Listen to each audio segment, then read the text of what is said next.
পান্ডুয়াতে কালী পুজো নিয়ে প্রশাসনিক বৈঠক ও পুরস্কার বিতরণী। শুক্রবার বিকেল ৫টা নাগাদ পান্ডুয়া থানা প্রাঙ্গণে একটি প্রশাসনিক বৈঠক অনুষ্ঠিত হয় আসন্ন কালী পুজো উপলক্ষে। এবছর পান্ডুয়াতে মোট ৪৬টি অনুমোদিত কালী পুজো কমিটি ইতিমধ্যেই প্রস্তুত হয়ে গিয়েছে একে অপরকে মণ্ডপ, থিম এবং আলোকসজ্জায় টেক্কা দেওয়ার জন্য। নির্বিঘ্নে যাতে এই পুজো পরিচালনা করতে পুলিশ প্রশাসনের পক্ষ থেকে এদিনের সমন্বয় কমিটির বৈঠক ও পুরস্কার বিতরণী অনুষ্ঠান অনুষ্ঠিত হলো। এই অনুষ্ঠানে উপস্থিত ছিলেন হুগলি গ্রামীণ পুলিশের ডিএসপি অভিজিৎ সিনহা মহাপাত্র, সিআই সৌমেন বিশ্বাস, ওসি পলাশ চন্দ্র বিশ্বাস, বিধায়ক রত্না দে নাগ, বিডিও সেবন্তী বিশ্বাস, পঞ্চায়েত সমিতির সভাপতি ময়না মাঝি এবং পান্ডুয়া কালী পুজো কেন্দ্রীয় কমিটির সভাপতি সঞ্জয় ঘোষ এবং ব্লক পুজো কমিটির সভাপতি সম্পাদকেরা। শুক্রবার গত বছরের কালী পুজোর বিজয় শোভাযাত্রায় সেরা ৩টি কমিটিকে পুরস্কার প্রদান করা হলো। বিডিও সেবন্তী বিশ্বাস বলেন, পুজো কমিটিদের দাবি অনুযায়ী পুজোর একটি মহিলাদের জন্য জৈব শৌচাগারও রাখা হবে। পুজো কমিটিদের অনুরোধ করেন পুজো প্যান্ডেল সহ পুজোর অন্যান্য উপাদানে প্লাস্টিক ব্যবহার যাতে না করা হয়। স্থানীয় পঞ্চায়েতের মাধ্যমে প্রতিটি পুজো মণ্ডপে তরল, কঠিন ও বজ্র তোলাকে এলাকা পরিষ্কার রাখতে নির্দেশ দেন ডিএসপি অভিজিৎ সিনহা মহাপাত্র।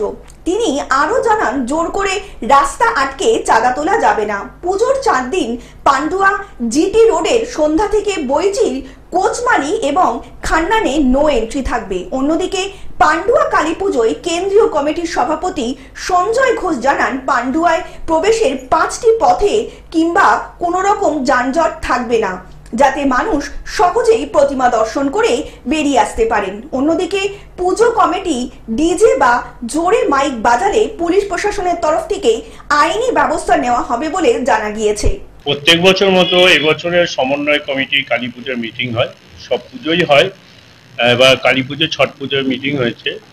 তাতে উপস্থিত ছিলেন আমাদের ডিএসপি ক্রাইম, সিআই সাহেব, বিডিও, এমএলএ ম্যাডাম, পঞ্চায়েত সমিতির সভাপতি, পান্ডুয়া পঞ্চায়েতের প্রধান, 3টে প্রধান ছিলেন।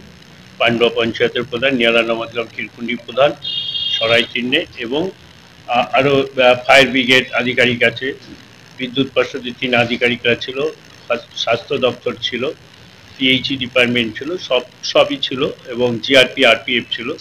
মোট পান্ডুয়া ব্লকে প্রায় 250-এর উপরে পুজো হয়। সেন্ট্রাল কমিটির আওতায় 46টা।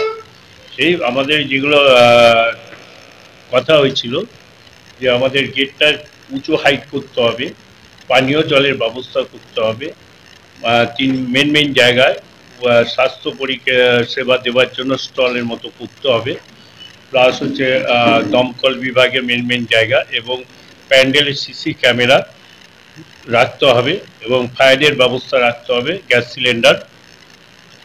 আর ডিজে পুরোপুরি নিষিদ্ধ, ডিজে পুরোপুরি নিষিদ্ধ। এবং পুজোর প্রথম দিন 10 চাকা, 12 চাকা, 6 চাকা এসব চলবে না।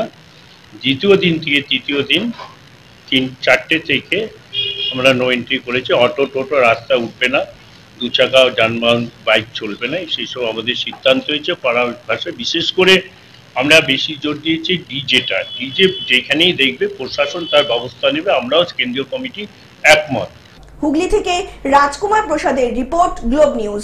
এখন থেকে গ্লোব টিভি দেখুন আপনার স্মার্টফোনেও। গুগল প্লে স্টোর অথবা অ্যাপল স্টোর থেকে ডাউনলোড করুন গ্লোব টিভি লাইভ অ্যাপ। এছাড়া জিও টিভি অ্যাপ থেকে দেখুন গ্লোব টিভি লাইভ।